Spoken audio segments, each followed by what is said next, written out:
ነው ማለት ነው። ግጥሙን አንብብልን እያሉት ነው እንግዲህ ለፍቅረኛው የገጠመው ግጥም ነው።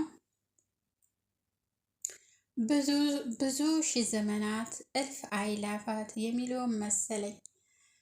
ፍቅሬ አንቺ ስወድሽ ቀኑ ረዘመብኝ። እኔ ወድሻለሁ የሰማይ መሬቱን የባህር ስፋቱን የዓለም ዳርቻ የርቀት ያህል እንደ ጽጌረዳ እንደ አደይ አበባ እንደ ሎሚ ሽታ እንደ ዕጣን ጢስ ጭት እንደ ከርቤ ጉድጓድ እወድሻለሁ። አበባ እንዳየንብ እንደ ቢራቢሮ ጫካ እንደሚያሳስበው ፍቅርሽ በፍቅሬ ፍቅርሽ ልቅመሰው። ማር ወለላ አይነሽ ከረሚላ ስኳር አማርኛ ይበቃል ወይ ጉድ ይላል ደግሞ። ባለ ቋንቋ ሁሉ ቢወራ ቢነገር እኔ ወድሻለሁ እኔ ወድሻለሁ። እንደ ማታ ጀንበር እንደ ጨረቃ ጌጥ እንደ ዳገት ኮከብ እኔ እማልጠግብሽ እወድሻለሁ። ስወድሽ ስወድሽ ስወድሽ ስወድሽ ይላል እንግዲህ።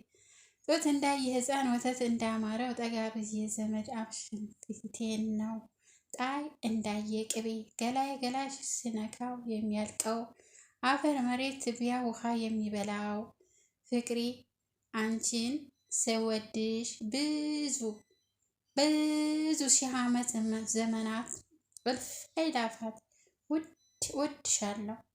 አይኖችሽን በአይኔ ደካሜ እያየሁ ስወድሽ ስወድሽ ስወድሽ እኔ ወድሻለሁ የሚል ግጥም ነው እንግዲህ ያነበበላት ለፍቅረኛው።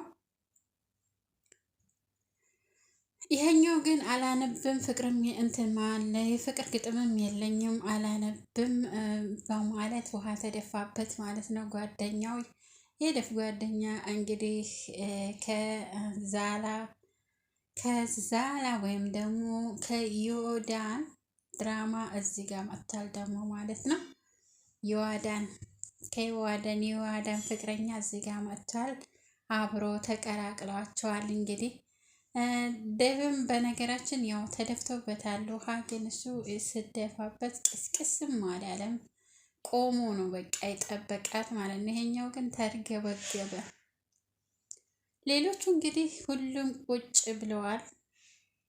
ያው ለፍቅረኛው የገጠማትን ግጥም በጣም አሪፍ ነው፣ በጣም ቆንጆ ነው፣ ምርጥ ነው፣ አንተ በቃ ትችላለህ እያሉት ነው፣ እያጨበጨቡለት ነበረ ለደፍ ማለት ነው።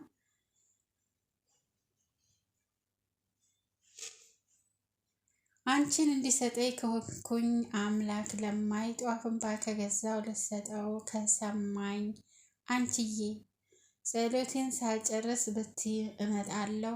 እኔ እኮ ሞኝ ነኝ ፈጣሪን ትቼ እጠብቅሻለሁ የኔ ፍቅር እጠብቅሻለሁ ነይልኝ በተረኩበት እጠብቅሻለሁ በተጠራሁበት እጠብቅሻለሁ። ጊዜ አይፈራረቅ ይጮህብኛል አዋፍ አንቺን ስጠብቅሽ ለሰኩት ጮኬ ለስለት እንዲሁም የገዛሁት ጧፍ